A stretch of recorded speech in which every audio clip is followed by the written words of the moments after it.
Okay. So the first presentation will be given by JieYing, I guess sort of from Johns Hopkins University. From Johns Hopkins.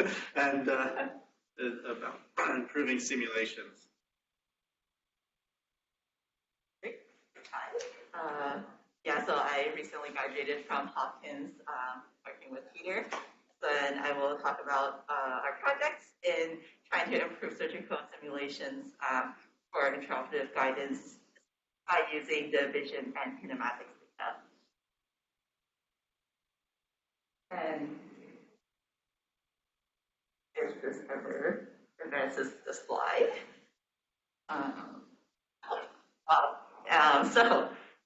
We want to provide better intraoperative guidance using simulations. There's a lot of evidently useful things we could do with it. We could build models of the internal structures and match it to the endoscope image and show guidance to surgeons while they're operating for where the internal structures are, whether in guidance to a tumor or to avoid critical structures. So we could use this in training. We touched on this for AMBF to collect more data for training algorithms or to train surgeons. A lot of the simulators they use these days are either like the pig transfers that were shown earlier, or the even I think the intuitive simulator, you can only push so far on a soft tissue before the simulation stops, and you can't push any further because of limitations in our ability to simulate soft tissue right now. And so to address these, we mainly looked at two challenges. The first is to find to account for inaccurate parameters in our simulations. A lot of times we'll have atlas values of some of the organs for how stiff they are, but those may not match to a specific patient, or in other cases, we do not have the boundary conditions. Boundary conditions of how any organ interacts with its neighbors is rarely ever accounted for. So the first challenge is to improve the accuracy. The second challenge is to improve the time. As discussed earlier, simulations tend to be slow, and the gold standard right now for them is finite element method, and it's not uncommon for a few minutes of simulation to take hours to actually perform the simulation, perform the calculations. And so we can't use that intraoperatively. A lot of times we will account for that by sort of making the meshes coarser, but then we lose out on the accuracy. And so our second challenge was to address the speed. First, I'll talk about addressing the accuracy challenge. This work was accepted to ISMR last year. And so the current solution to measuring the tissue properties is, for the most part, taking a sample of the tissue and measuring its CX modulus or precise ratio in sort of a lab setting, or to put that tissue in a controlled environment and try to find simulation parameters that matches how it deforms in the controlled environment. In both of these cases, we're taking the sample out of the context of the body, so again, we're not measuring boundary conditions. So the proposal here is to instead just get a close enough simulation and correct it based on the observations of the surgery as we are interacting with the tissue. And so to train that, to learn this correction, I first create a physical setup. The physical setup has a simple gel phantom in a block shape. That's the block in pink. And I interact with it using a Da Vinci robot. The robot is just there so I can track the end effector position, and I'm driving it manually. And I observed this interaction with a camera mounted above the scene, in this case an RGBD camera. I can recreate this scene in simulation. I have my model of my gel phantom, and I'm approximating the robot end effector with the sphere since I'm not super concerned about where the rest of the robot comes from. And I can register my end effector positions to my simulation and replay the interaction in simulation. So from the simulation, I get a series of mesh vertices for where the simulation, or how the simulation thinks the phantom has deformed throughout this interaction. And so I can feed this to a network which produces the correction factor, and I add the correction to the simulation, and I train this network from the observations. So from the RGBD camera, I can extract the point cloud and segment out the phantom-related points. I can register that with a simulation scene. And then my log function here is the average distance between the mesh between the point cloud to its closest point on the mesh, or chamfer loss. This is a sort of more smooth version of Hausdorff distance that is possibly more familiar. And so then I can train my network, and this is the image of my physical state setup, maybe one day. So imagine that there's a pink blob on the screen.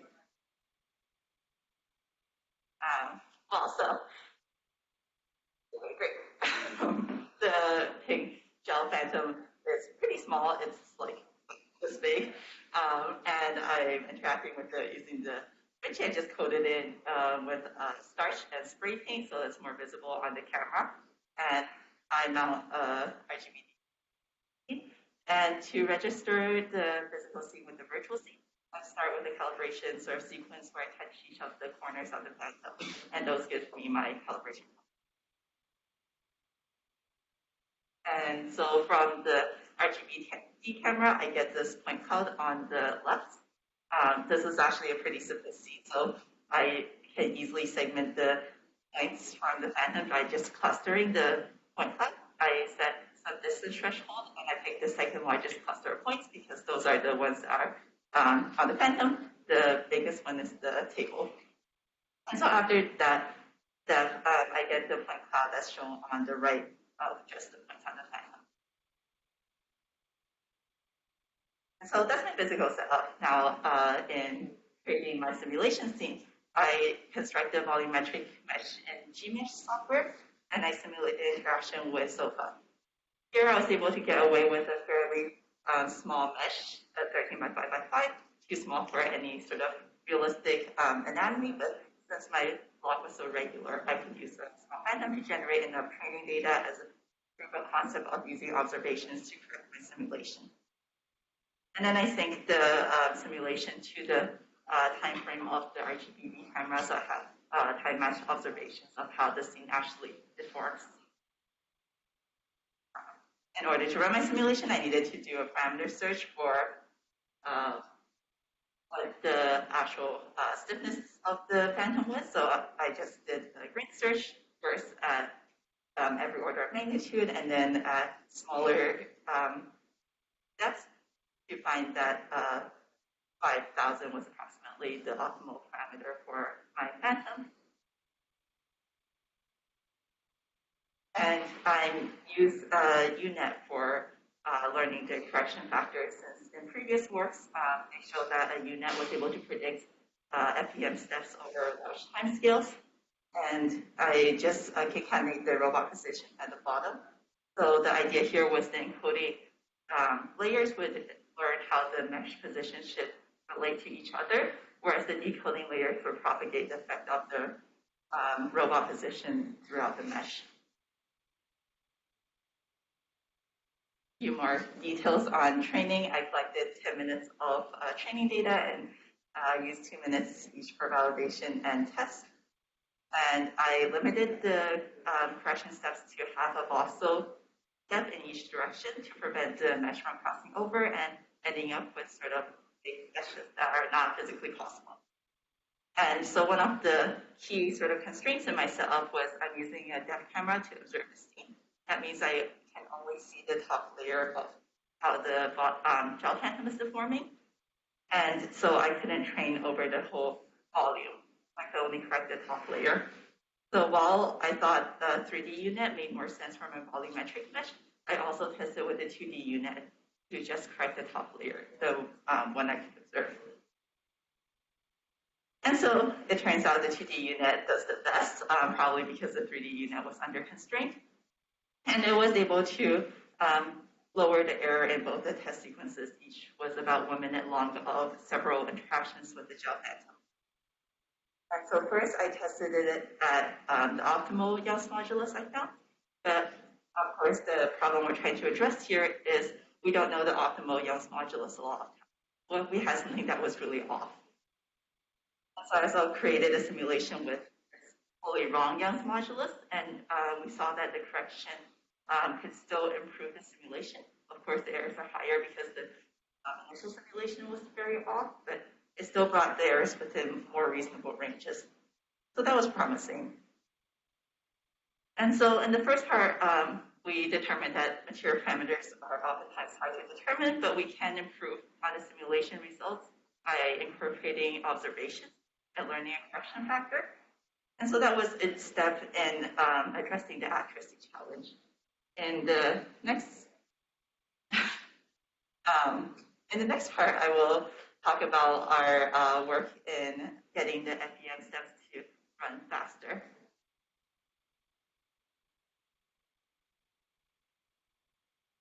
So here since we already had a network that learned the correction factor, we thought, why not just teach it to learn the update step, the correction factor for the update step. And so this is somewhat different from many other works out there trying to speed up simulations, in that the other works oftentimes look at learning several FEM steps at once. And we thought that didn't give an interactive setup that we wanted. We wanted to learn each step successively, which led to some problems in accumulating errors. So we changed our network structure to a graph network, since the edge padding was introducing a lot of errors in our successive steps. The graph neural network encoding helped with that, and the volumetric mesh itself gave a pretty natural sort of graph representation of our structure. We used the node locations as the vertices of our graph, and we instead of concatenating the robot kinematics at the bottom of the unit, we started with this, since that was the only thing driving change in this whole network. And so we have the network predict the node updates. And since we're moving away from established simulators and using a network to generate all the steps, we needed a way to visualize this. Thankfully, Anant had already been working on a simulator, and he was kind enough to build a Blender plugin, so I could visualize the outcomes of the predictions. One day you will also be able to see the simulator. So here's a beautiful simulator. And so he's a lot of work building this flexible environment that can support different volumes, and also a nice socket connection to update the simulation in Blender from the network results. All of this is available on his GitHub, so you should check it out. And so from the environment, we could generate these results. We see that the FEM and the network simulations generally sort of deform the same area. The main advantage here is that the FEM took over 10 hours to compute. Of course, there were ways that I could have sped up the FEM. It could have been multi-threaded. I could have applied forces directly rather than sort of use a robot and effector and so I had to calculate the friction and all the other interaction forces. And but still, as a baseline, the network could perform in real time where the FEM couldn't. We do see that the network deforms the mesh more smoothly than the FEM does. I think this is oftentimes the challenge when using networks to generate anything, that it tends to learn over smooth results. But we could think about using a GAN or any other of the sharpening methods that are used for image generation in the future. The simulation was over about a minute. So we see that it was able to recover from some of the errors. So for example, if you look at step B, it actually went in the wrong direction. I think that's because the sides are tricky, because if you push from the top, the gel phantom always deforms by moving down. Whereas if you push on the side, it depends on which side of the phantom are for how the phantom reacts. And so I think future work should include more of the phantom, whether you're inside or outside the phantom and on what side. But anyway, this was, we thought, a first step. I will talk more about this at my ISMR presentation tomorrow, so come to that session for all the full quantitative results. And I think the next steps could consider combining both of the learning from observations and learning from the model. Oh, I think I forgot to mention what we trained the second step on with the FEM outputs. so that we can speed up the FPM and generate that results, but faster. And we could consider learning from both of the observations and the FPM simultaneously, so that it's not a two-step learning process. And I hope to continue this work in my new lab at Vanderbilt. And I'm hiring students and postdocs. Okay. All right. Thanks, JieYing. Any questions? Florian, yeah. Have you considered, or one thing that I see with the graph neural network approach for the simulation stuff is that you can, right, for it's differentiable, right? You considered like any applications of that for like, let's say, control or other, right, like for optimizing. Not yet, but I think that would be really interesting. I thought, because I saw something similar with like, I think it was on liquids with like obviously a particle liquid interaction. Something that jumped to my mind for that graph neural networks, because I think their gradients are going to be much more consistent than, let's say, some of the other differentiable simulations. That would be cool. I think I saw some of the ones on liquids too. It was actually really interesting in liquids since they had to rebuild the network in every step for the structure. Yeah.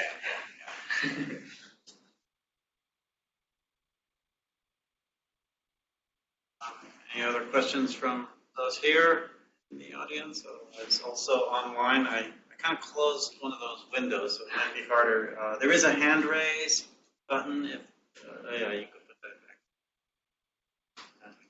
It'll pop up there. But anyway, if there's any questions from online,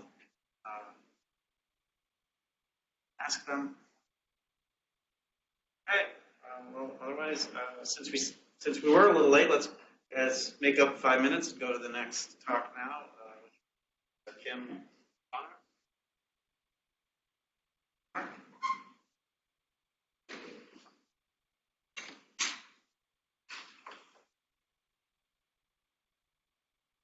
guess you can stop your screen share. Good, thanks. Oh, yeah, I don't know. No one's tried that. Oh, really? We all just shared the screen from over the Wi-Fi, but then you'll probably have to advance your slide a few seconds before you need it. Try it, yeah. See what happens. Yeah, sure. Maybe necessary to change this thing. Front projector, desktop. Maybe switch to laptop. That work? Yeah? Good. Okay. All right, so good to know. There's an HDMI connection for future speakers if they want to use that. Okay. All right, should I just start again? Yes. A few minutes early? Okay, Yeah. sure.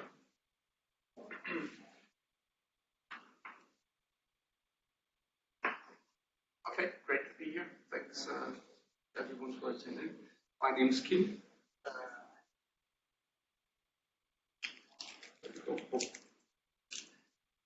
From the University of Southern Denmark, and I'm presenting our work on automating surgical suturing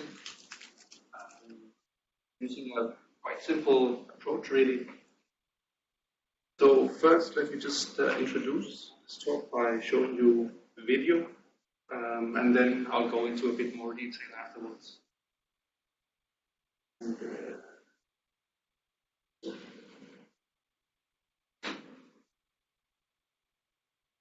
operator demonstrating actions for a suturing task.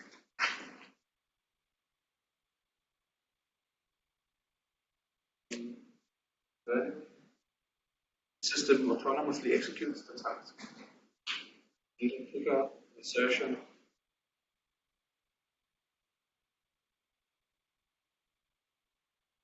and action.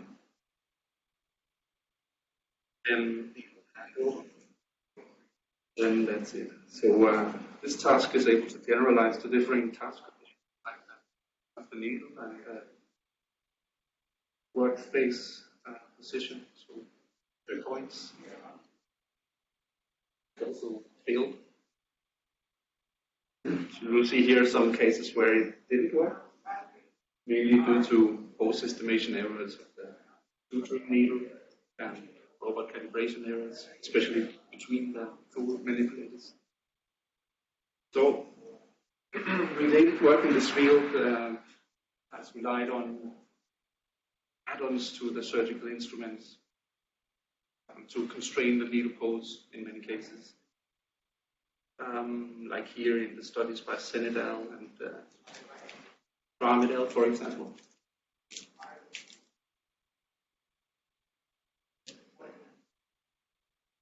Or in the case of Sadie et al., they used a special suturing instrument where the needle is inside the instrument.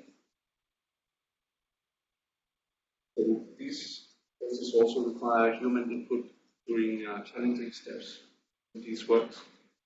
And initially grasping. There's some comment. Can you also Sure. share your screen as well? Oh, Can you also share your screen yes, so that? the people online can't see it. Oh, really?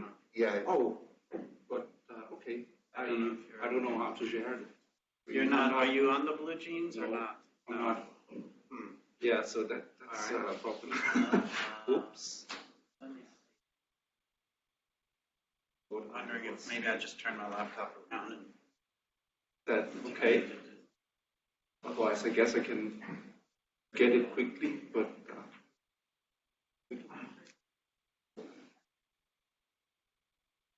Do that.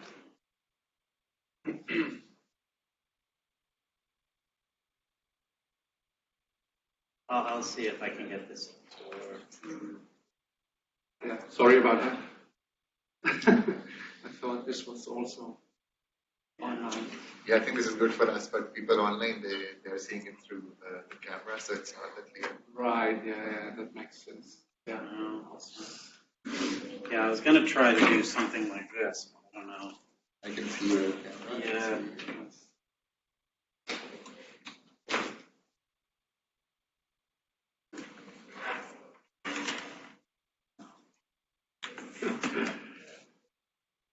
Improvised. Yeah, we'll see. I mean, but I'm not probably on full screen or anything, right? I think what people can do that, they can just click on your screen. For them, it will become full screen. I don't know. All right. Well, good. Is that Hopefully, okay? this will be better than nothing. It looks like it might need to be flipped. Can anybody here see if this is at all readable? No. Yeah, it's okay. All Okay. right. All right. All right, then I'll continue like this. And hopefully, yeah. So if it doesn't work, then please let me know. Yeah, so these approaches here, so not all in the literature rely on computerized motion planning. Not necessarily a bad thing. It can produce highly optimized motions. But it is, however, challenging to have to design rollers for each task and optimize parameters for each kind of task. Here. So my contributions here are a really simple approach, learning from demonstration approach to automating the suturing tasks. And using learning from demonstration makes sense here because surgical robots are typically teleoperated by the surgeon, and so demonstration data is readily available. These counting commercial closed API systems. So, put briefly, we built a library of surgical action primitives, and these actions can later be used to form new tasks. This is done by using dynamic movement primitives, as also Paolo presented earlier. So basically the same approach as they have used in their bottom-up approach. So I evaluated this using our custom surgical robot. We don't have a DVRK, and our Raven isn't really suitable for this kind of automation due to its quite inaccurate state estimates. And also we leave the surgical instruments unmodified and use only visual feedback. Keep conditions close to a realistic clinical setting. So that basically means there's no aid for constraining the needle pose, which really makes this quite difficult. So The overarching concept behind our work is to build a surgical action library. It can be reused and reused in different contexts. And an overview of this really simple framework is shown here. Basically, we have two phases, learning and execution. And in the learning phase, we store demonstration data, segment that data, and construct surgical action primitives. Then those are stored in this surgical action library. Then in the execution phase, a task planner uses the appropriate actions together with sensor input to realize some side task. And back to the suturing task, which we find as follows. So in the first image, initially the needle is situated at an unknown location. Then it's picked up and positioned such that its tip is near the entry point. Then it's inserted through the tissue. After insertion, it's regrasped and extracted with the other tool, and then finally handed back over to the first tool. And in this study, we automated all of these steps, as you've seen in this video I showed. I'm sorry to those online who did not see the video. So we have not yet considered knot tying or including the suture in this. So to register the actions for new environment, we rely on vision-based post-estimation and detection, the desired landmarks. And basically here we recommend the needle and find its pose by using HSV thread solving. It's a quite simplified vision-based detection. And we used Aruba markers for establishing a common frame. And also the entry points here were found by HSV segmentation. So the perception was very simplified. And before discussing the evaluation of the task itself, I'll just briefly show you this platform here.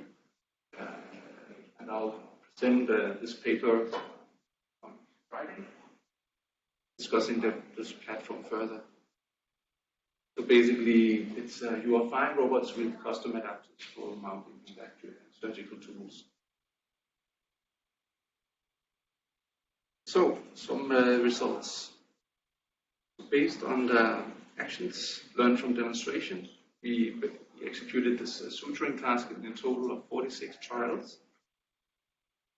And the images in this slide show an example task execution. Also, you saw it in the video.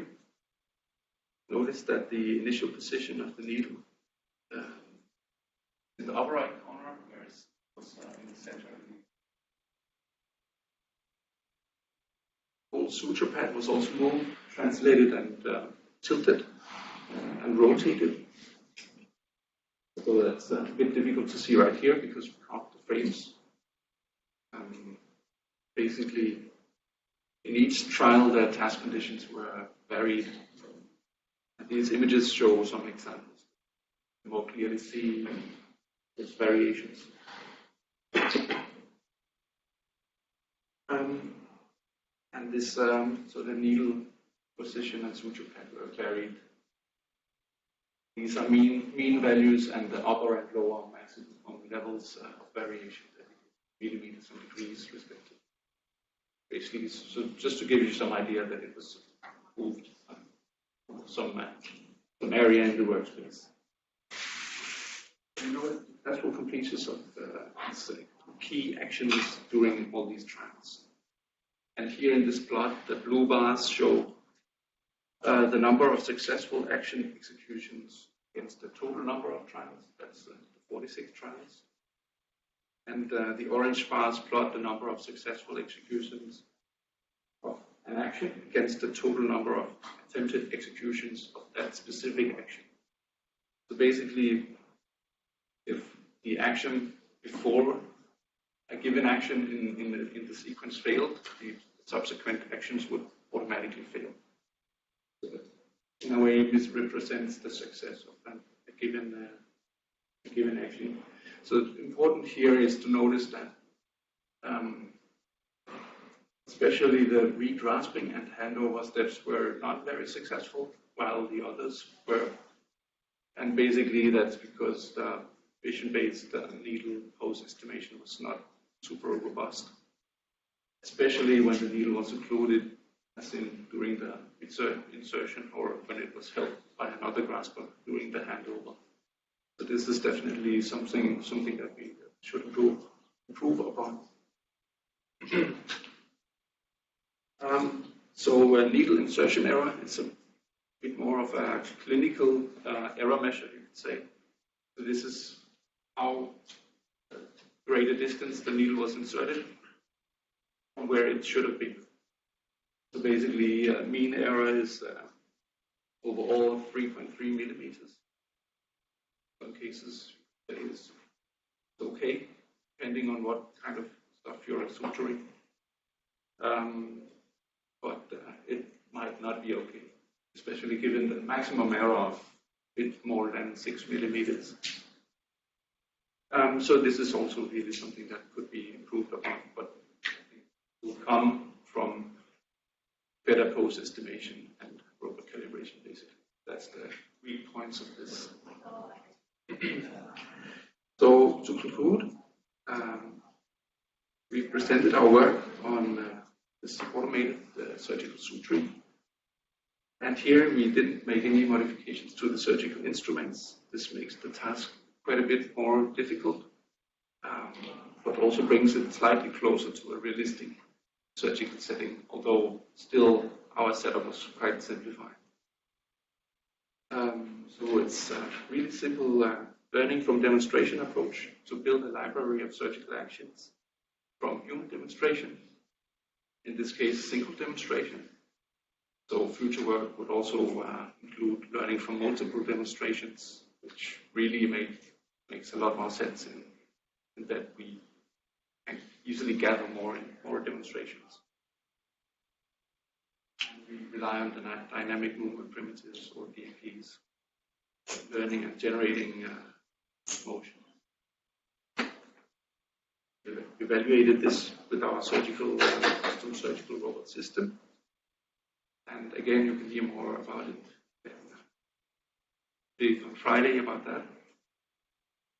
So the success rate of the full suturing task was 17%. That's quite low.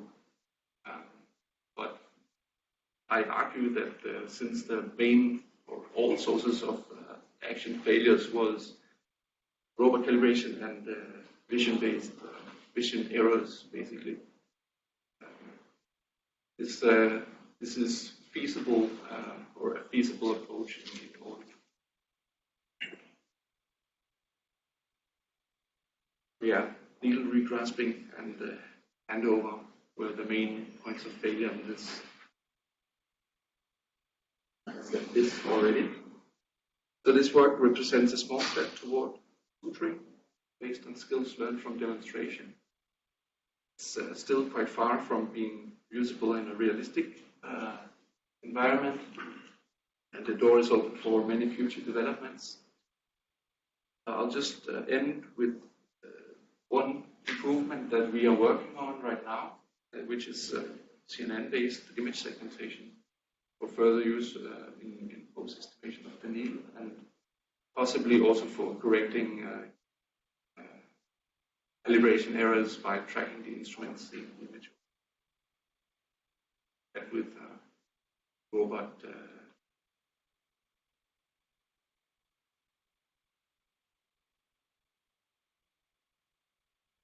manual teleoperation, but you get the idea that if you compare this to the HSV image segmentation, this is quite a bit better. So this is using a modified unit.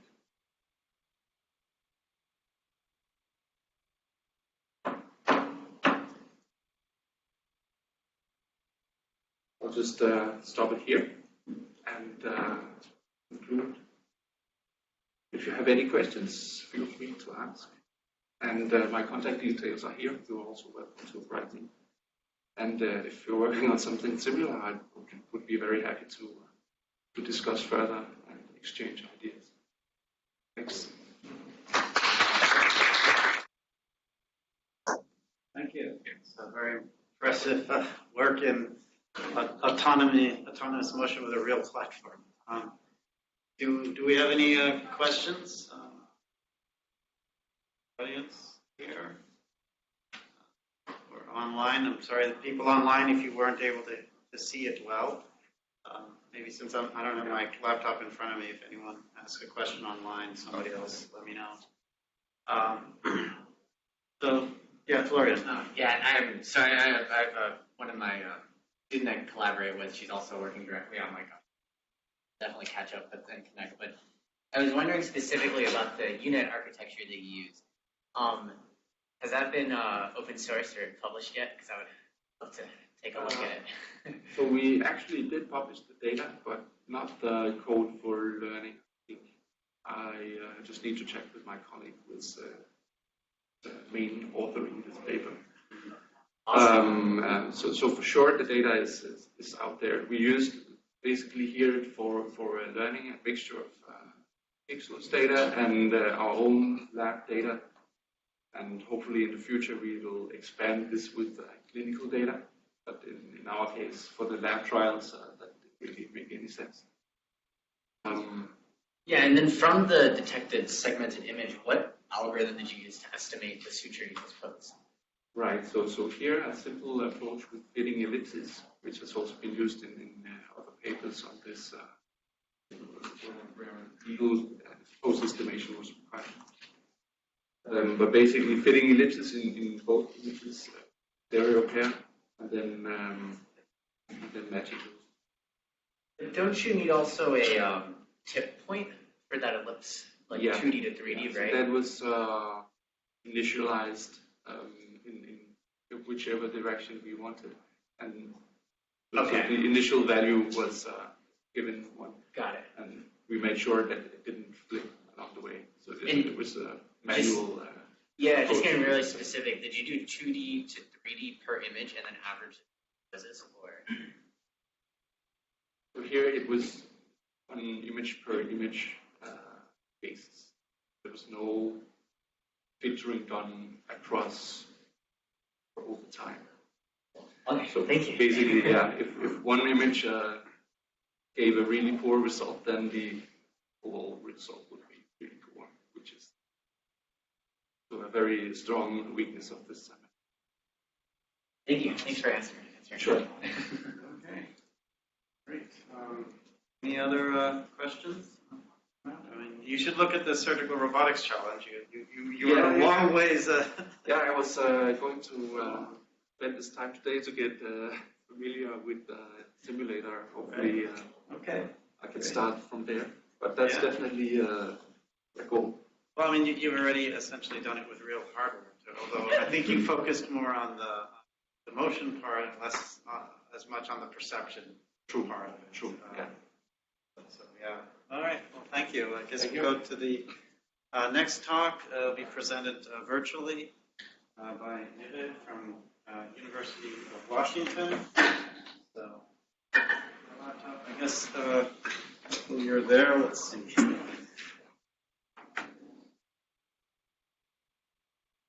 Yeah, okay. And I see. I have to hold on a sec. I have to switch the display here so we can see it. Okay.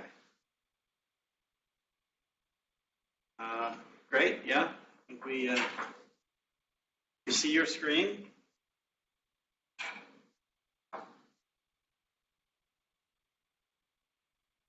We don't hear you. I don't know if you've started talking yet. I was trying to unmute it. I think I just found it. You're good. Okay, can you hear me okay? Yes. Perfect. Okay. So hi everyone. My name is Niveditha Kalavakonda. I am a PhD student in the Biorobotics lab at the University of Washington. I was really looking forward to coming in person and presenting, but unfortunately, due to an injury, I am homebound. But I'm really glad that there is the virtual setting that allows me to present my work to all of you. So let's get started. So I will be speaking on the topic of segmentation for surgical instruments specifically. So just to kind of get started, we've heard a few talks that touch on the benefits of using more the advances in computer vision, specifically for surgical instruments. So the main focus of my work is trying to identify how we can kind of, go to the next step, go to the next level with surgical instrument segmentation, because it benefits more than one specific area for us. So it helps with post-estimation. We're able to, work on surgical report generation, objective surgical skill assessments, and it basically trickles down to a lot of other applications of interest within the surgical robotics domain. So in that case, one of the things that could be beneficial to us, one thing we're familiar with is the field of healthcare in general, and surgical robotics more specifically is kind of data sparse. So right now we have a lot of unlabeled data that we're able to generate, but the amount of labeled data that we can get, be it for surgical instrument segmentation or tracking, is still limited when it comes to supervised learning settings, which we've come to identify as a pretty robust way to identify instruments in a surgical scene. So one of the ways to do it is using semantic segmentation that allows us to get pixel-wise annotations. Especially for a field that is as crucial as surgical robotics, it's important for us to understand fully well what is going on in the entire frame. So the work that I'm going to be talking to you about today is trying to identify an informed strategy when it comes to annotating data. So a lot of the surgical robotics challenges, that we've seen at the MICI conference or otherwise, have focused on annotating a lot of data that comes from sequential frames. But the challenge with that is also, when we're looking at sequential frames, the amount of information that we can get from across some of those frames tends to be redundant, because there's no new information, no new distribution of images that we're introducing into this space. So with this project, our goal was to identify a way where we can have a more informed way of extracting frames from unlabeled data pools, so that we can then send it for annotations to our expert annotators. So in that realm of things, that's kind of where we're bringing in active learning, which is a subfield within machine learning. So this is not something that we've defined. This already exists within the machine learning space, where we are able to work with a large, set of unlabeled data and use an informed strategy. So in this case, that's exactly what you're seeing to the very top right here. It's called the active learner.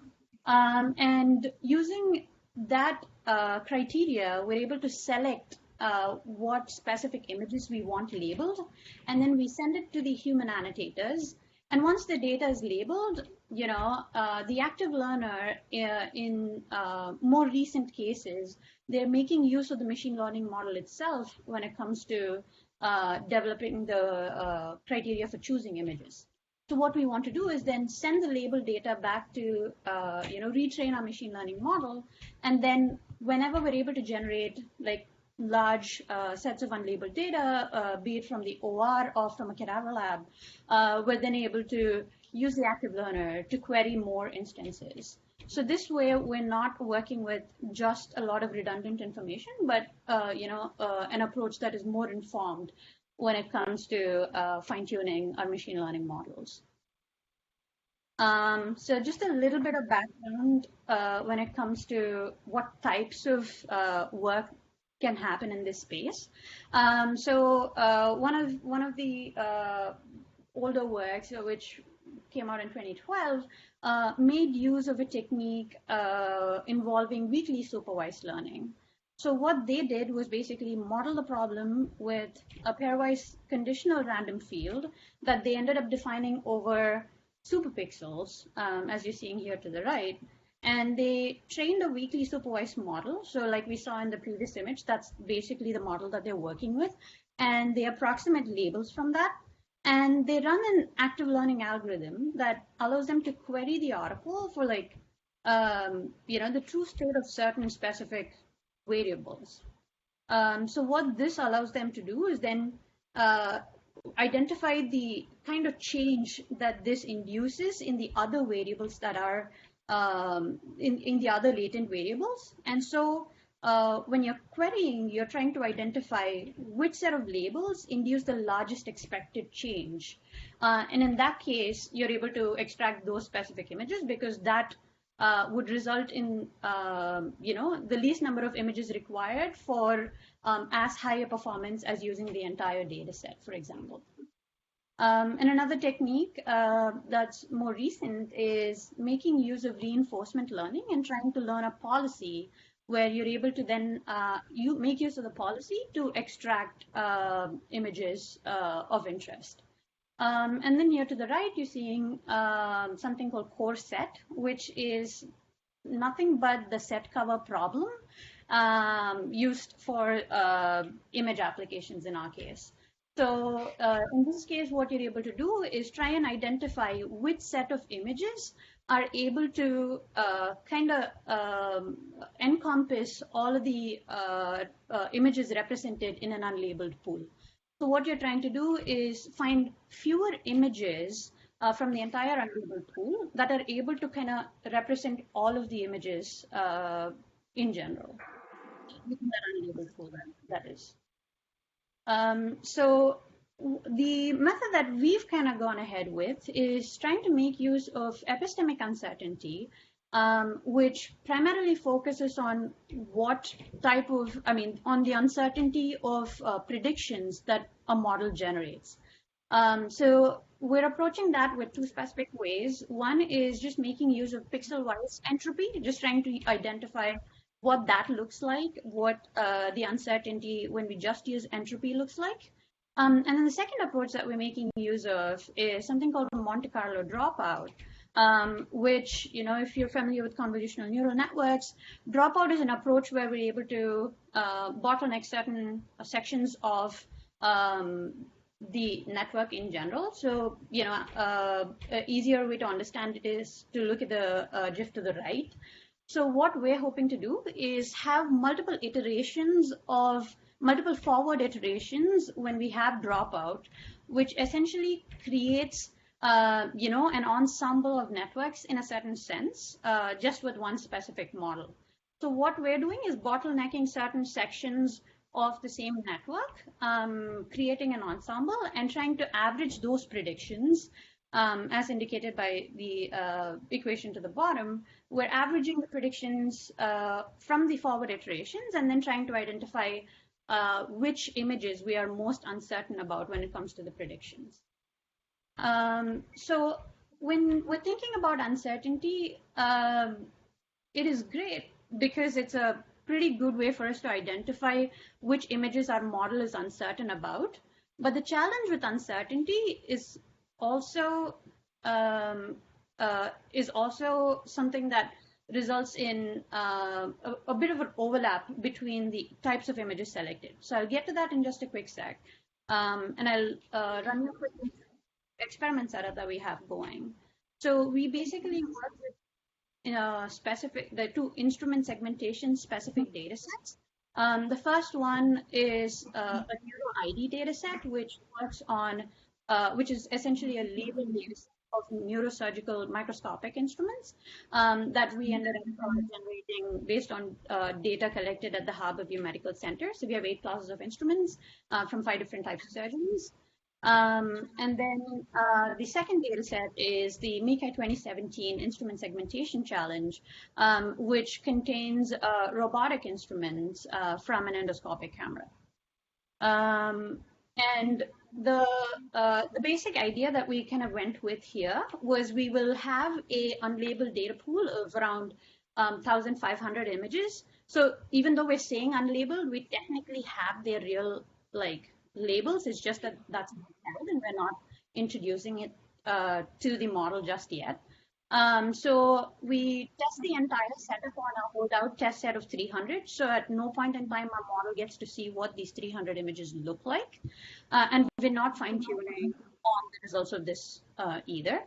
And we start off the base experiment with 130 labeled images. And we basically use the trained model and an active selection technique to then query instances and send it to the human annotator. And in this case, it's a quote-unquote human annotator because we already have the labels withheld.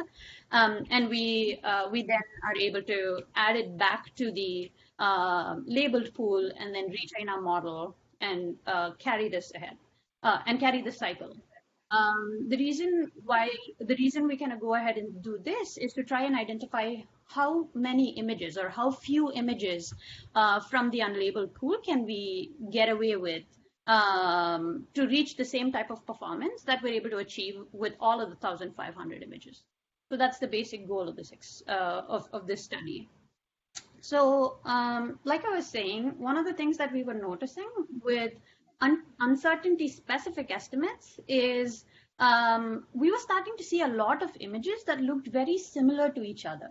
So even though we can understand why, like at least visually, when we're trying to hypothesize why the model probably is uncertain about some of these images, we can see like they have, there are instances where the surgeon introduces their hand right in front of the camera and occludes where the instrument is to a certain extent. And then there's also a lot of blur in the visual field, depending on how deep,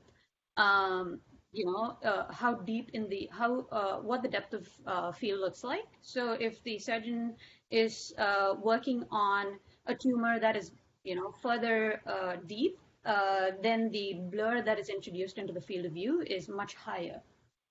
So one thing that we saw with the uncertainty estimates is a lot of overlap when it comes to the types of images selected, which when we think about it actually makes sense because we have, we have sequential frames, and chances are when our model is uncertain about one specific frame, it is also uncertain about what kind of comes very close to it. So to kind of combat this issue, we also experimented with a few different uncertainty estimates. So in this case, we tried first with just using a diversity metric like corset and trying to identify what that looks like. And that's the line you're seeing here to the very bottom. So when it comes to, when it comes to the active selection strategies, we're seeing that corset. So when we're focusing solely on diversity, we're not able to, that's kind of performing very poorly in comparison to all the other techniques. So uncertainty-based techniques are definitely performing, even purely just uncertainty-based techniques, which is entropy and MC dropout, are performing better than our, diversity-based technique. And then what we did was just try to identify how else can we, try and weigh what this looks like. So in the hybrid approach, what we ended up doing was basically made use of corset, just the idea of corset, which is trying to pick out which images are able to cover all of the sampled pool. So in this case, we sampled 2x the amount of the usual. So instead of sampling just 50 images, we would sample 100 images between iterations, and then run corset on that selected sample pool and try and identify which 50 we're able to work with. And just doing that gives a significant boost to performance compared to just using corset and just using a diversity metric as well. And then instead of having to use all 1,500 of those, unlabeled pool, we're able to work with just 630 images when it comes to using weighted entropy and weighted MC dropout in these cases.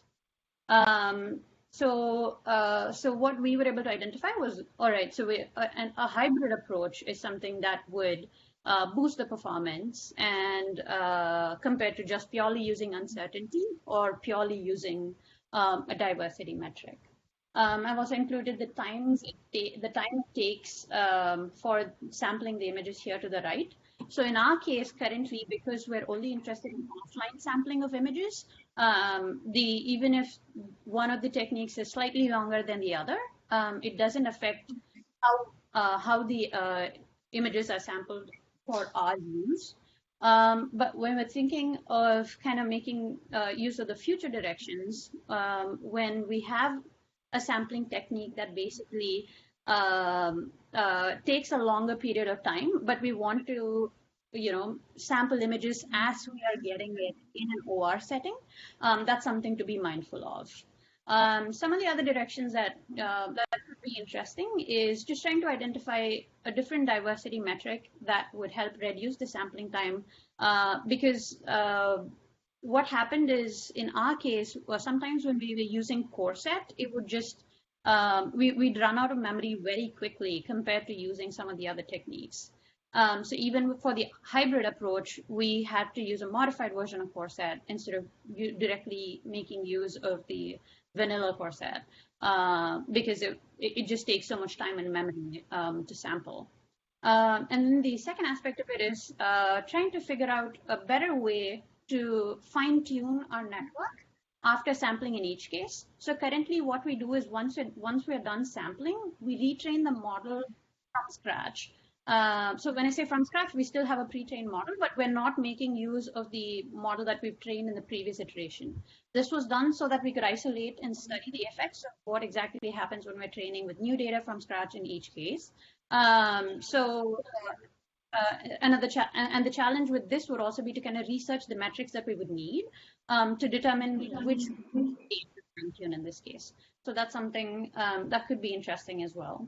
And then another direction that would be of potential interest to folks here as well would be to integrate like a modified active learning approach, where currently what we're doing is just sampling from real images. So we could also have a modified active learning criteria where we're able to select synthetically generated images and then identify how we can add it back into the labeled pool.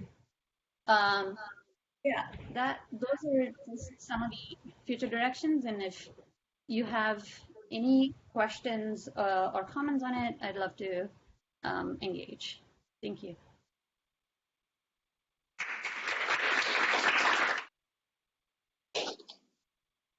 Thank you, Nive. Sorry you couldn't make it here in person to give this presentation. We'll open up now for questions. Here or online.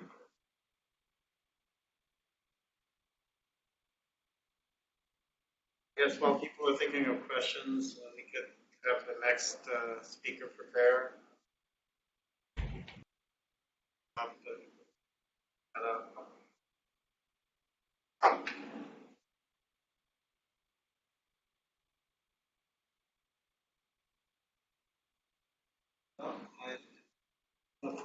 Any questions? Thank you. And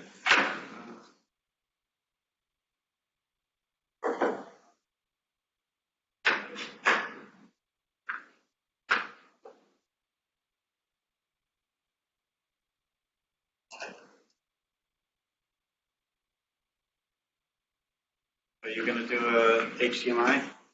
Yes. Okay. I have the same issue for people online, but I think I'm going to try this instead. Because you're going to represent directly from there, right? Yeah. And so your laptop there. Now, let's see if I can do it a little better this time. No tech. All right.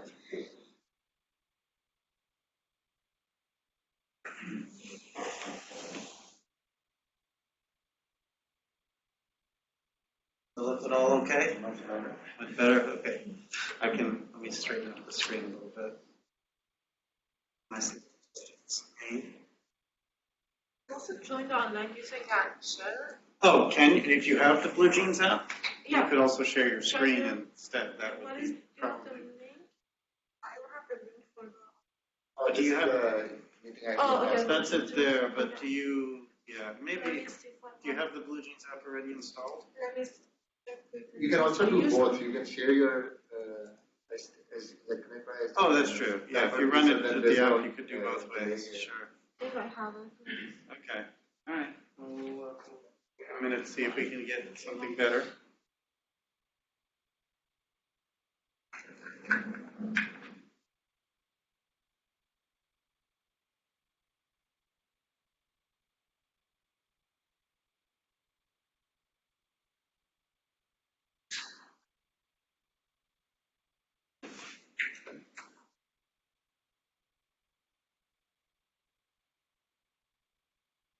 Doesn't accept that meeting ID. Is this the correct one?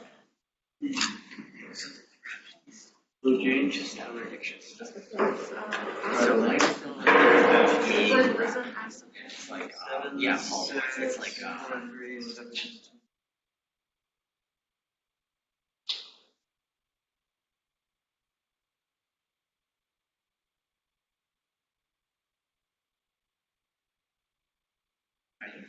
It's a.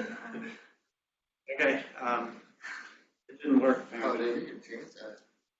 That meeting ID doesn't work. Did you use it? Oh, that's a weird. Yeah, I use it multiple I times. use because- it too. Okay, for me it doesn't work. Okay.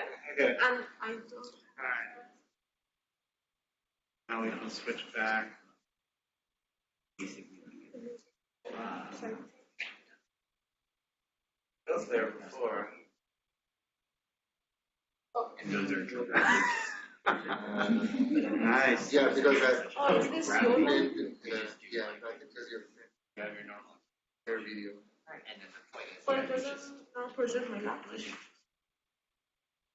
Working before, we tried switching to Blue Jeans.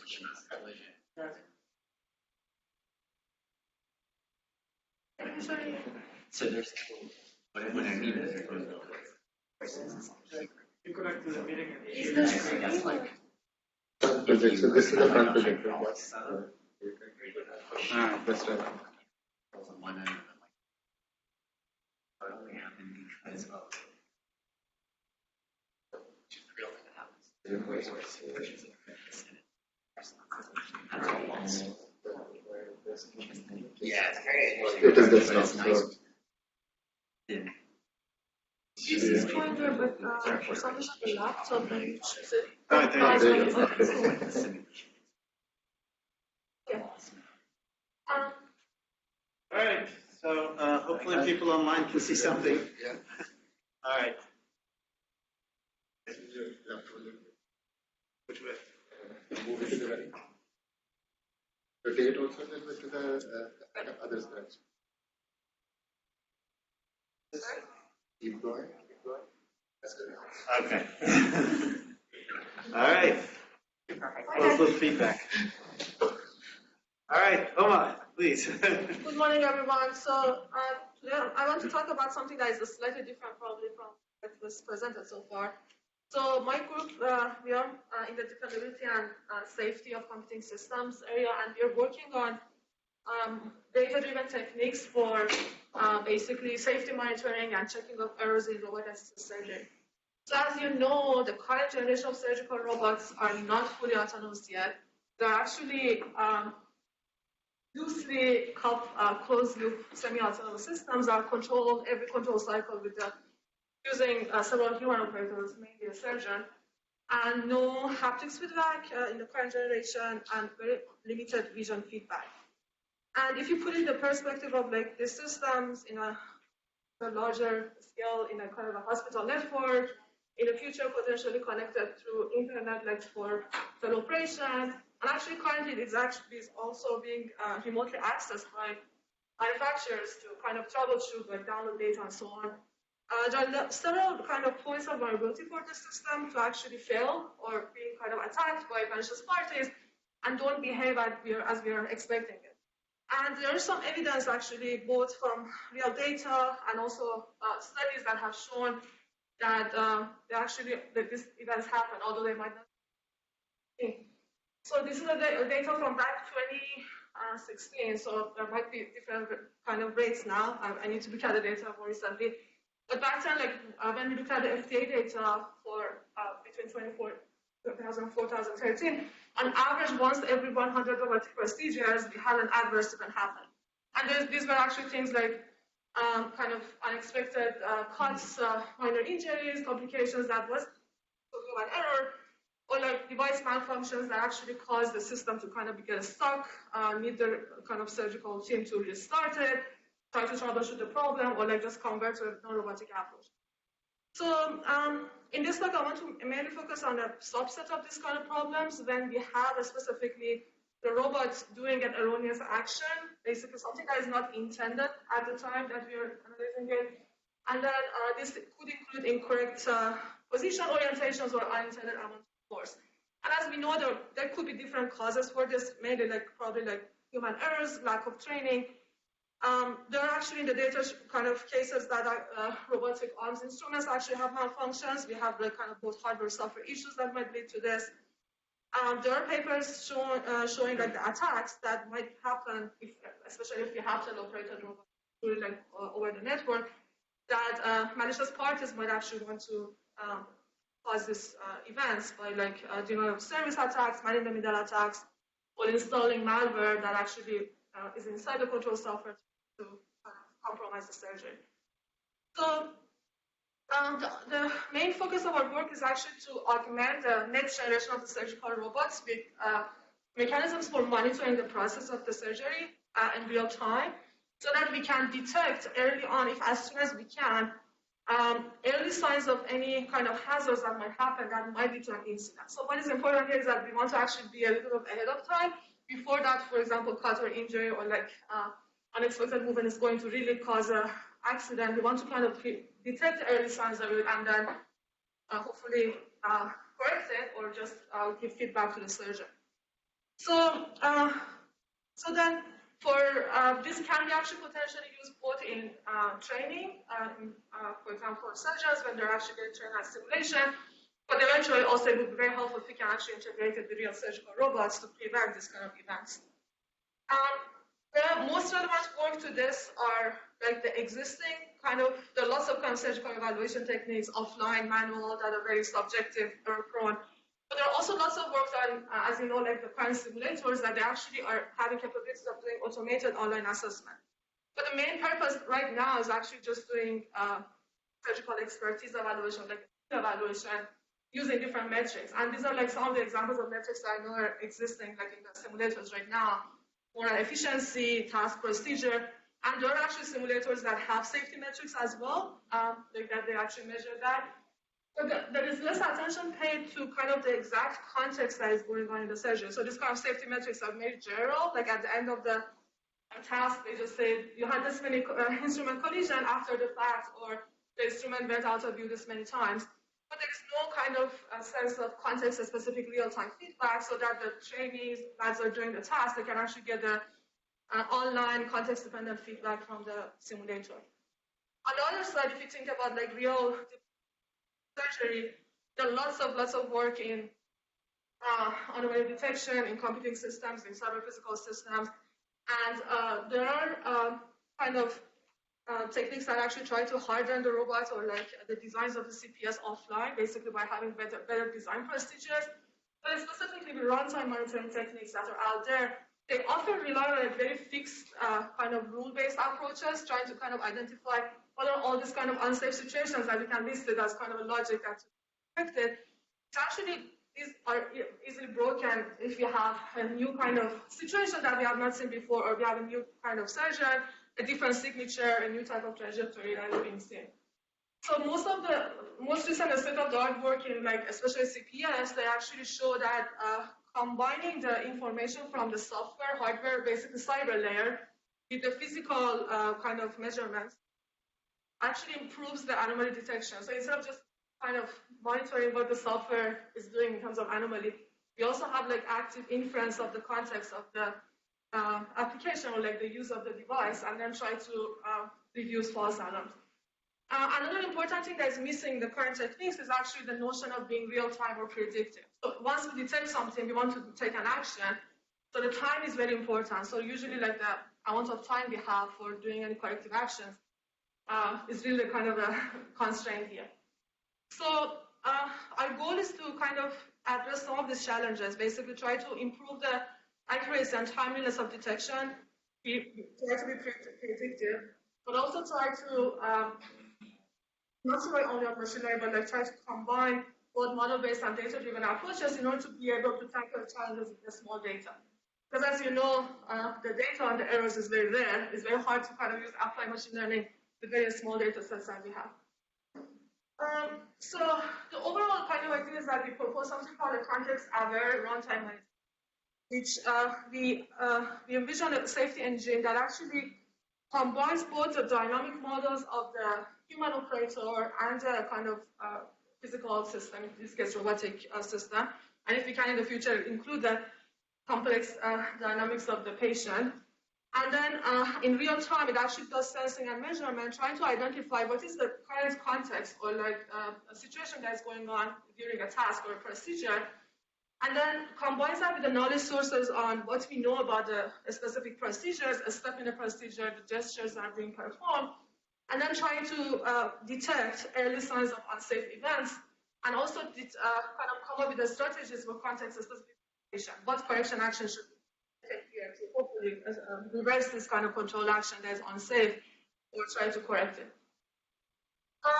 So in our previous work, I'm not going to talk about them today, we showed that by combining this information from different levels of the system, mainly from combining what we see in the software layer, for example, robot presentations that are actually used by just existing safety monitors, the dynamic models of the robot that we can predict what are the next states of the robot, we can achieve better advanced detection performance. But more recently, we have been also working on how we can capture the notion of what we call operational context.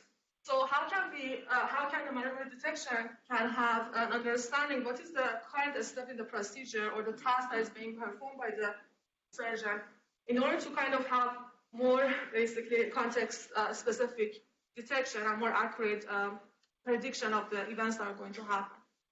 So as you know, in surgical task segmentation, there's lots of work on how to break down a procedure into the tasks, gestures, and different steps in the procedure.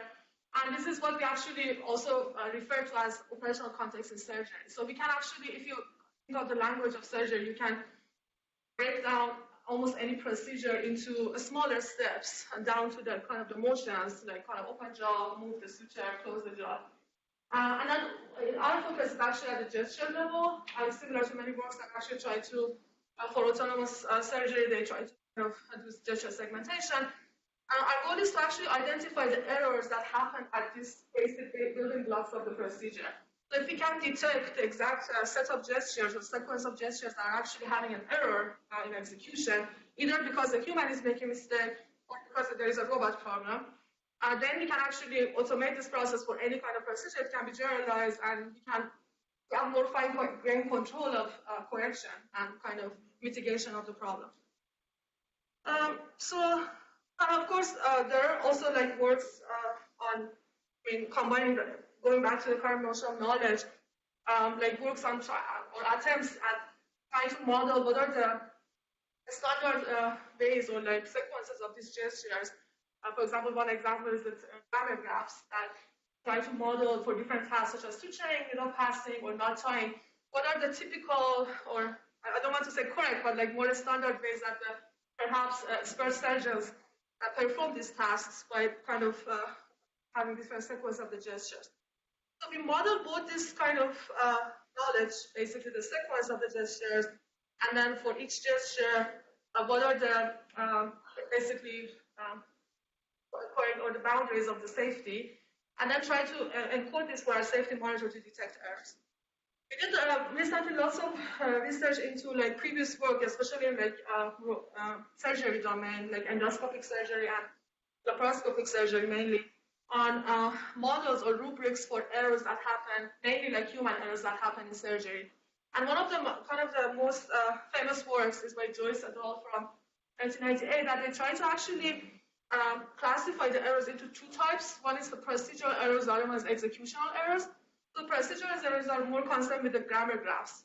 That we have these basic steps, the gestures, not being done in the expected order. Like, I know the expected order depends on also the style of the surgeon and like the expertise that they have.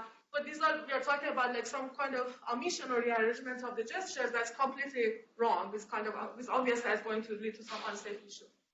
And then the executional errors that are more concerned with the correct execution of each gesture.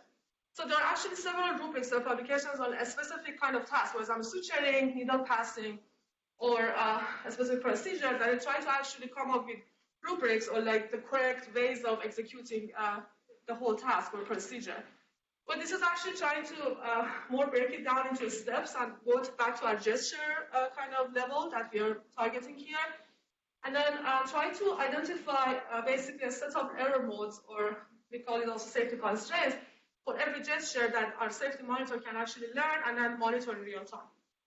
So going back to the kind of the hierarchy of surgery and what people are using for kind of gesture segmentation, we are basically interested to identify for each individual gesture what are the type of errors that might happen. We call it executional errors that might actually lead to suboptimal performance in training, or eventually, if it actually continues for several gestures, it actually leads to a safety critical event in actual surgery.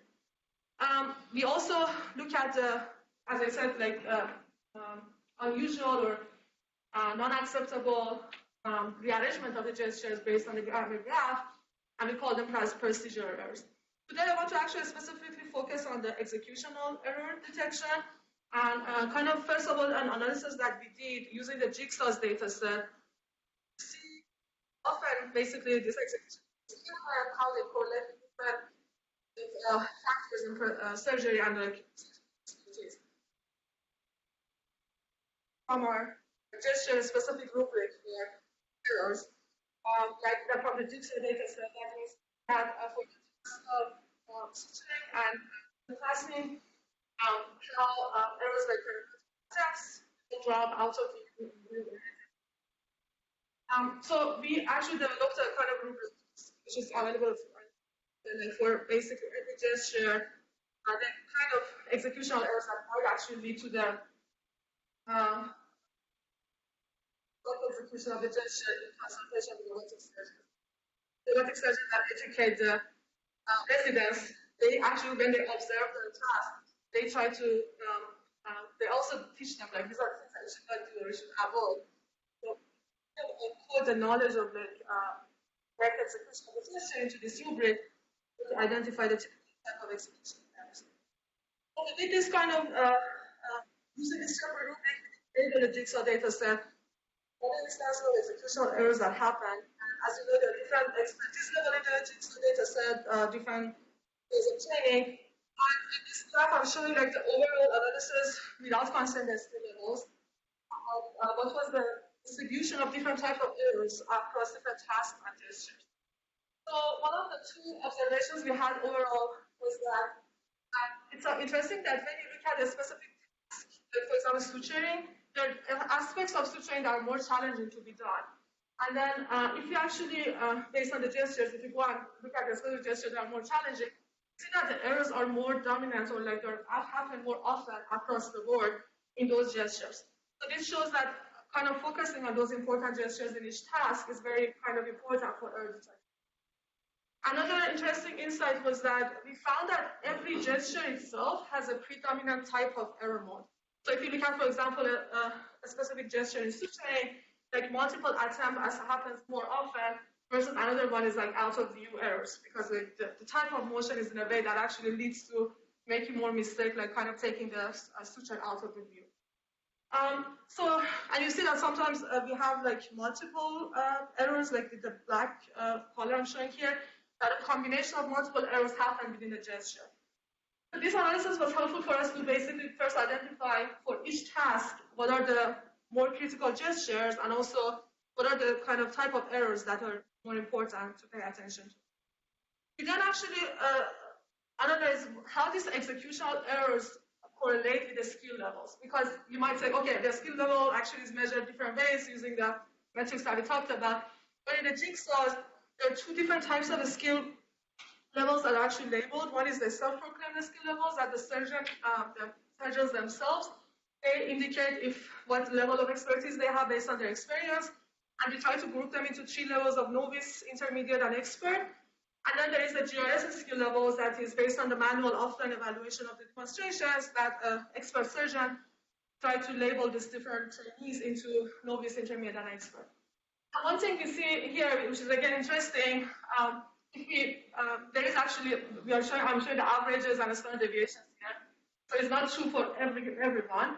But on average, we see that the number of errors relating with the GRS skill level. So usually novices, they make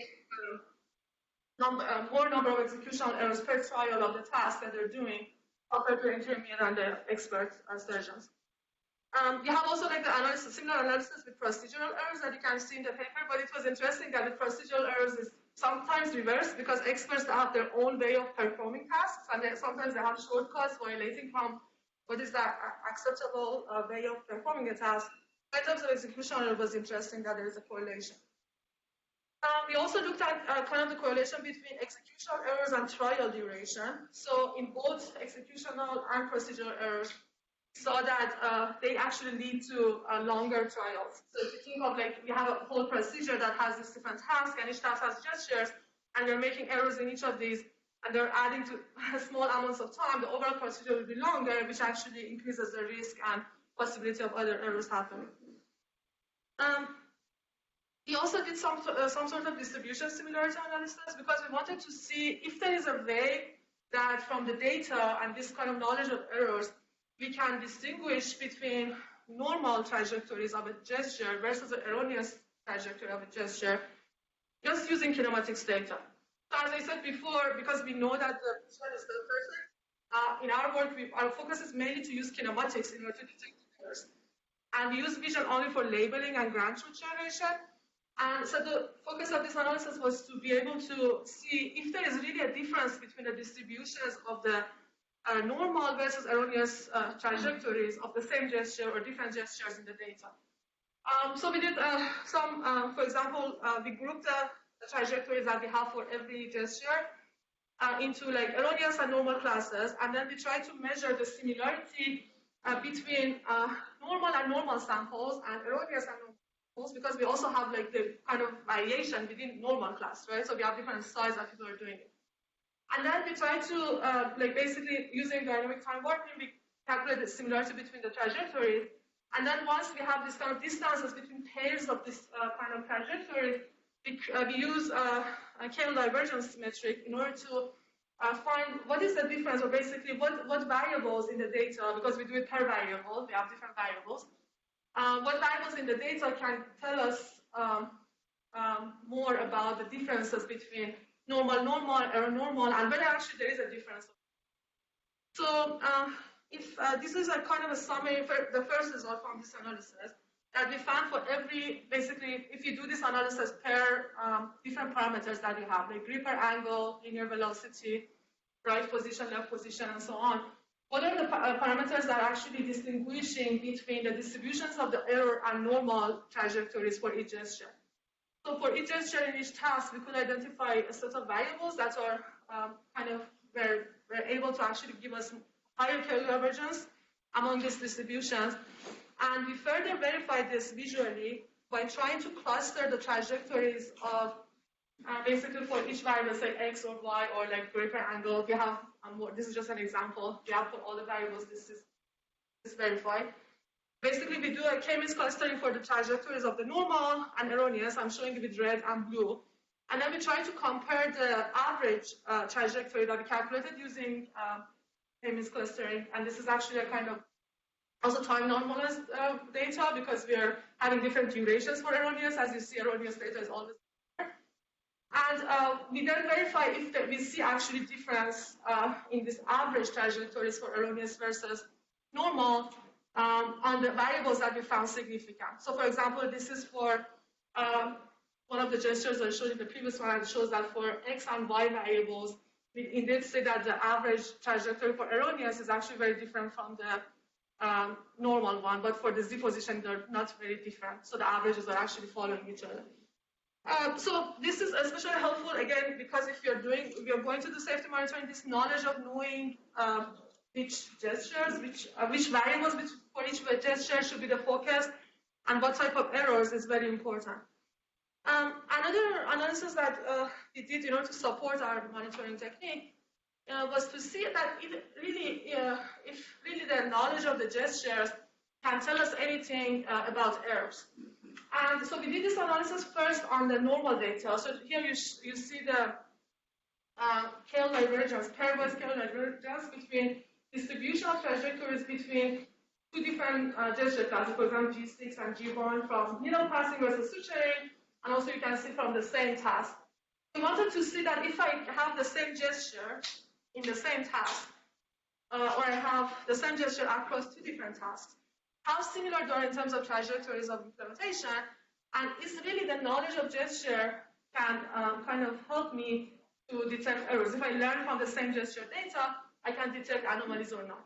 So one interesting insight from this was that with normal data, when we look at the same gestures in the same task, or the same gesture, like say G1 across two different tasks, needle passing and suturing, their trajectories or distribution of trajectories are very similar. So if I can learn using my monitor can learn what is the golden trajectory or kind of average trajectory of a specific gesture from both suturing and needle passing, I can use it as a kind of a method or reference in order to detect anomalies. Another thing we did was that we also looked at the distribution similarity across erroneous trajectory classes. So here you see when we have errors, all these gestures G2, G3, G4 are erroneous data here. If really the error distributions across different gesture classes are different or not, so that this actually can tell us if we focus on the gestures, can we have better error detection performance or not. And at least for some of the gestures I'm showing here, with the Jigsaw's data that we have, we see that actually the scale divergence among different gestures is actually higher than the gestures from the same gestures that we have. Again, this was to support our hypothesis that if we use the notion or knowledge of the gesture and then we train our machine learning models using data of the same gesture across different tasks, we can have improved detection accuracy. So then I'm going to show kind of a system that we designed based on this insight that we actually tested using the data and show what was its performance. So going to our safety monitoring idea, here is how it's going to work. So we have the kinematics time series data collected from the robot in real time, assume that's coming. And then we also have some data set before that. We have both kinematics and video data frames. We don't use video frames at all for our online monitoring. We only use it for basically annotation of errors. We basically mark where the executional errors are happening in gesture, and of course the gesture annotation itself. And then our training or offline contextual learning involves two stages. We need to first kind of have a gesture classifier, which in this case we are using both. Actually, we use the ground truth. We also have a gesture classifier that we have the gesture output fed to the erroneous gesture detection. And then we have the basically kinematic data fit to that. We train our erroneous gesture classifier using the labels from the video, but the data from kinematics to learn about different kind of erroneous gestures. At the end, we will have a binary classifier telling us for a specific gesture that we have in hand, is it erroneous or not. So it looks at all the samples in the trajectory of that. But in online, what happens is that in real time, as the kinematic data is coming, but we first need to have a surgical gesture classifier, which actually should have real-time performance. Many of the state-of-the-art techniques, they don't have real-time performance. Basically, it should quickly detect or predict what is the gesture that's going to be performed. And then once we know that, we actually activate one of the several gesture-specific classifiers to tell us if the specific gesture is erroneous or not. Basically, I have for each gesture G1 to G11 a different classifier that has learned the error patterns of that gesture to tell me if it's erroneous or not. And at the end, the result can be fed to the surgeon if you have it in real surgery to tell or give a warning that this is probably not going to perform. So one of the issues we had with this early experience, so this was published in DSM 2020. One of the issues we had is that we found that, of course, because the data is not, data on errors is very scarce, we don't have much data. The performance of our models is actually proportional to the amount of erroneous data that we have. So as we have more error data, the performance becomes better. One of the things we wanted to investigate was that, is it possible to actually come up with a training setup or an architecture that can work better than the ones we tried before with this small data set that we have? So we tried to investigate in this kind of more recent work. If I kind of have different neural network structures we used before CNN, LSTM networks that are gesture specific, versus a dual neural network architecture. In this case, we use a Siamese neural network that specifically looks at the differences between normal and an unknown time series data in order to say if this time series that you're seeing is erroneous or not. And then in order to see how the knowledge of the gestures or the tasks that are being performed can help us with better error detection, we actually grouped our data and trained our model using different setups. So we have 4 different setups. One, the first one is actually, maybe I can start from here, which is completely without any knowledge of the gesture and task. Gesture non-specific, task non-specific. I just have a model that I just feed all the kinematics data to it, all the error labels that I have, and then I test it with the testing data. Then we had different models that had some level of knowledge about the gestures and tasks. One that didn't know what gesture is being performed, but knew what task is being performed. So we had 2 models, one trained for suturing, one trained for needle passing, but all the gesture data was actually grouped together, mixed together. The model didn't have any knowledge of that. And then we had a setup that we had no knowledge of the task, but we knew exactly what gesture is being performed. So in this case, we had 5 different gestures. And then we basically for each gesture, we combined data from 2 different tasks into the gestures, and then we developed 5 different models for them for each of these gesture classes. And then we had a very specific kind of setup that basically we developed 10 models for each task and for each gesture class, a separate model to kind of detect or learn about the error patterns.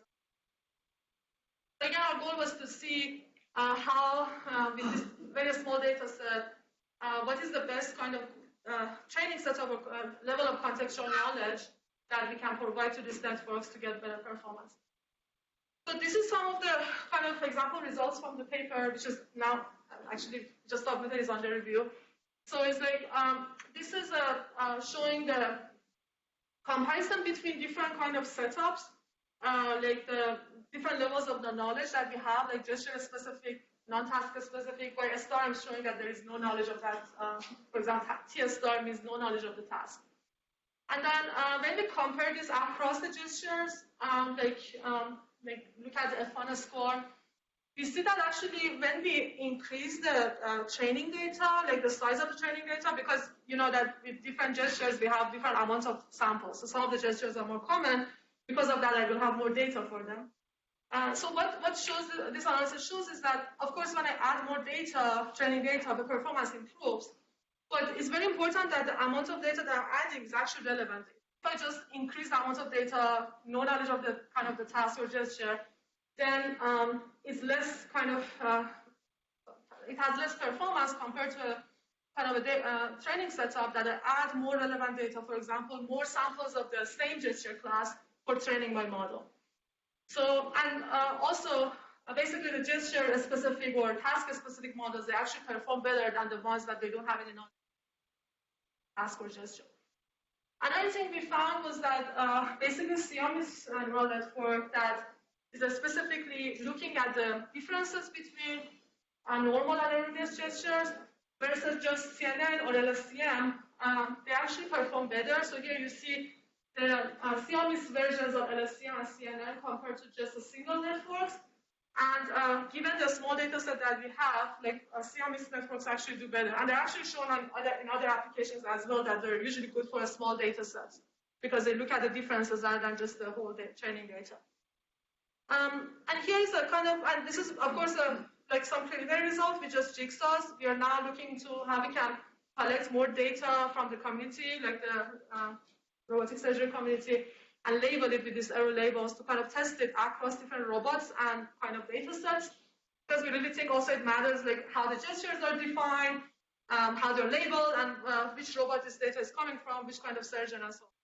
So now we're working on expanding this to larger data sets. And here is a kind of a demo of how this works in real time. So we need to basically detect what gesture it is, but then if you have this work in real time, of course it's not kind of now not integrated, but you can imagine that as this trainee is doing the task, we can actually give like some notion of errors that we're detecting, like you're going out of view, or you have multiple attempts, or you're dropping. I mean, some of them are obvious because they're doing it, but then also it's actually very, this is not as a feedback to the trainee, but also as a tool to provide very fine-grained report of how the task was done after this procedure or after the training, and provide some explanation on what went wrong during procedure would be very helpful. And right now, as I said, we are just focusing on testing it using dry lab simulation data and then actually with real dry lab experiments in our lab. But I think there is a long way to go to real surgery, but hoping to get there.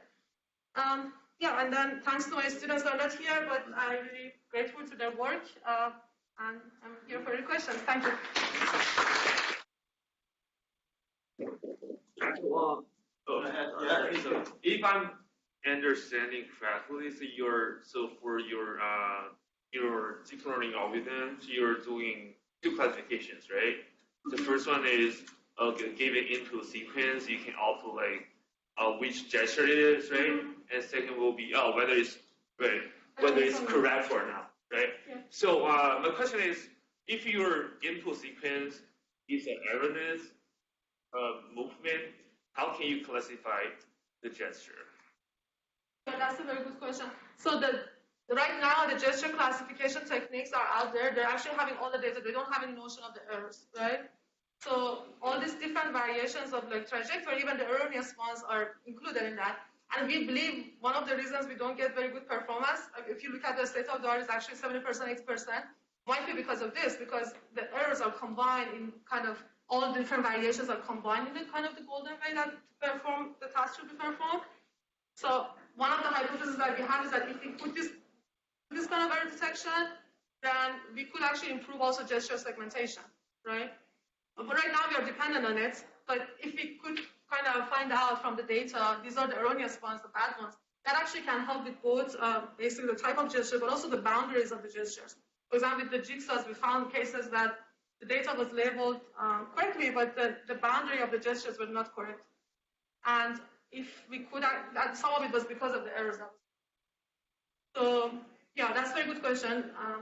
Yeah. Right, I've been looking into the, and I mean, like, not all these sequences or, like, not all the movement were labeled, right? So, so how did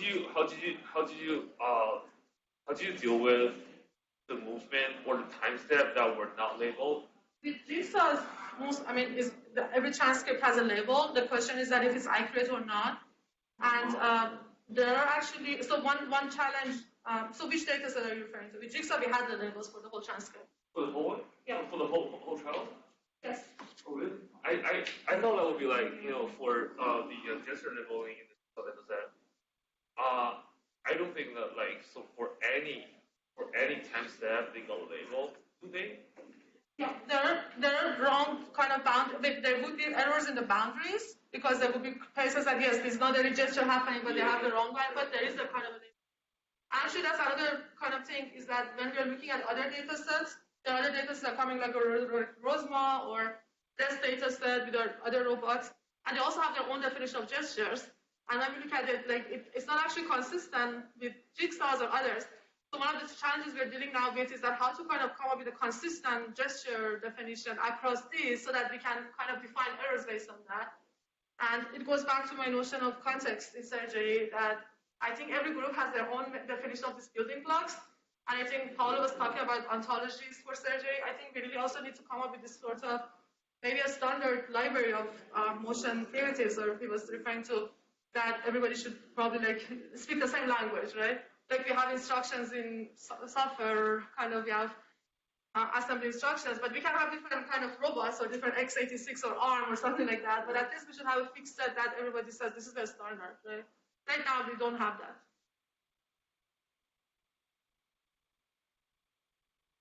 How do you deal with false positives? Your framework thinking that there is an error, but you just have a lot of disturbance? Yeah, that happens. I mean, we are not perfect, and we have both false negatives and false positives. One of the things I say is that actually with this approach, that when we look at the gesture or the context, the false positives are reduced.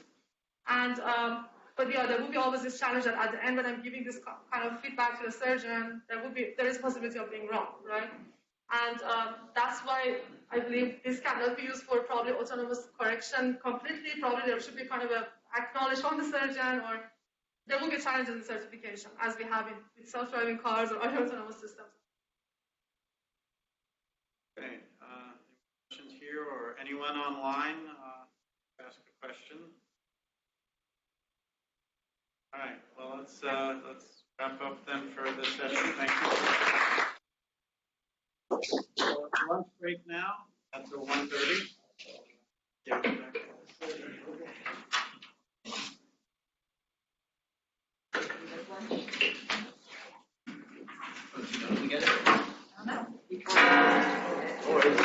Oh, sorry. I was looking into the digital data set right now.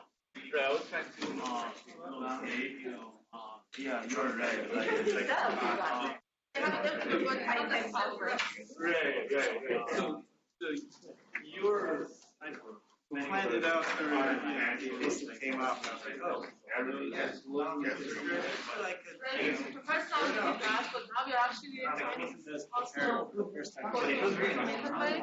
So because we are using, we actually have done some very work in automated. Yes. Yeah. So because we are labeling fuel, independent from kinematics. One thing we can use is very close to Saturday, but the actual standard that you can use computer vision techniques to detect